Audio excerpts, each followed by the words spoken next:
advise the good MP and the public in general that court decisions are as a result of intense legal reasoning. So you do not fall by social media hype and attack the judicial officers who made those decisions. There is due process of challenging those decisions if you really feel that your rights have been trampled on. That is why the law here provides for the right of appeal and review in cases that are deserving.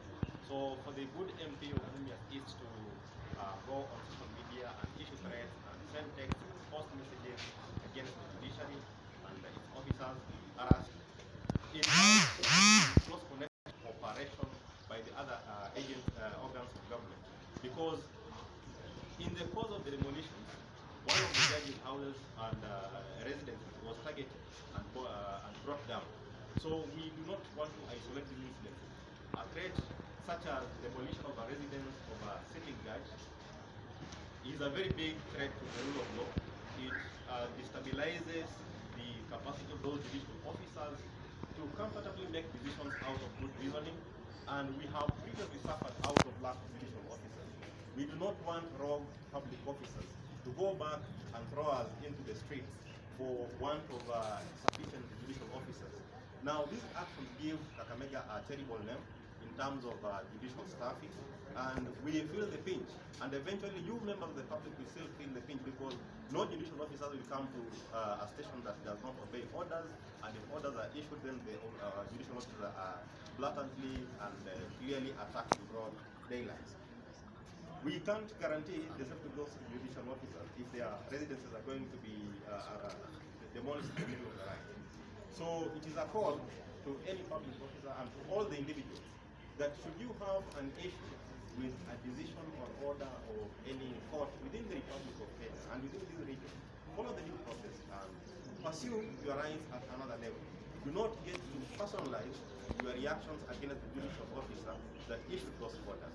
We are hopeful that the good MP will find reason once he comes back to his senses and apologizes for those remarks and offers to make serious amends both the public and the judiciary in good time. We do not want to expect and see that he not only continues being unkempt in hair, but also in his ethics, in his statements, in his order, in his understanding of the legal processes, and in his own understanding of the law. He must remain kempt, at least in pursuance of the rule of law, so that he respects the orders that the parliament make for the purpose of the judiciary officers undertaking and carrying out their formal duties. We are hopeful that the police will not relent in investigations and take decisive action against that member of parliament. We would want to see him plead for the threats that he's made. We would want him to take plea for the contemptuous nature that he's approached the court, so that it becomes a lesson to all public officers and individuals who may think they will trample upon court and wipe their feet, wipe their hands, wipe their heads on the court, thinking that it is a dirt carpet. I hope that this shall be a serious lesson across the country that will echo the desire of the nation and the role players in the delivery of justice to serve delicious justice to all of us. That is all. I will also welcome our senior colleagues who may have a one or two.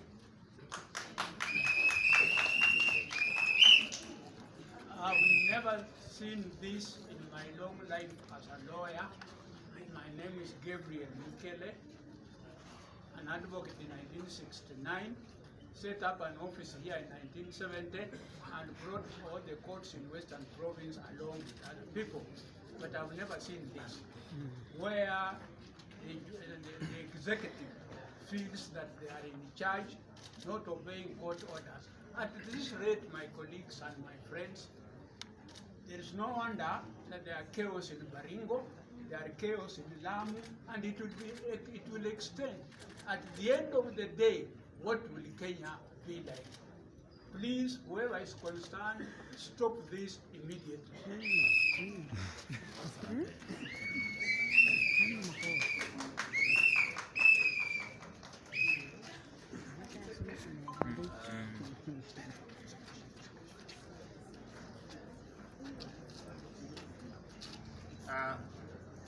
My name is Sir Agrish Sam. I join my colleagues in the sentiments expressed. Like Senior Mukela said, I have practiced law for now over 43 years. What we are witnessing today, if not checked yesterday, is likely to plunge this country in more trouble. Because where the rule of law is not respected, then the law of the jungle takes place. We do not want to see that happen. So I want to take it from where I sit, that these were just acts by excited individuals. Because I'm aware that in the ruling delivered yesterday over the housing levy issue, the president was hard to say that he'll follow the due process of the law. He'll make sure that Parliament enacts laws to align with the Constitution. So if the head of the nation is able to say we'll follow the law, who is this at the ground level that thinks that is above the law?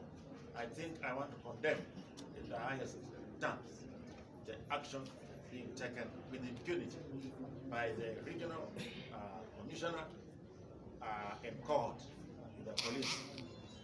I am one legal practitioner who was affected by what has happened, because after I obtained orders stopping what was going on, and the police still went ahead, the regional commissioner went ahead, my clients on Monday, the following day, sacked me.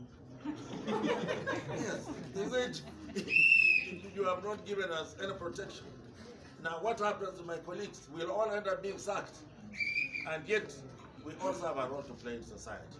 We want to say, let us respect the rule of law. Let us accept that impunity occurred in the days before the rule of law came in place and before the 2010 Constitution came in place. My appeal to my colleagues is that let us stand firm to protect the law, because the mandate of the Law Society of Kenya and the Advocates Act is to protect the Constitution, and any violation to Article 40, right to property, is what we must stand up and protect. Even the right sanctity. I'm dealing with a client who is over 90 years, whose husband served this country with dedication, the late Professor Mtere. A widow of over 90 years, exposed to that. How many more days do you want to live? We want to join in saying that these actions must stop, and the government or the officers should be meant to pay for it as well. Thank you. Songeni hapo, wacha wabaki hao. The rule of the law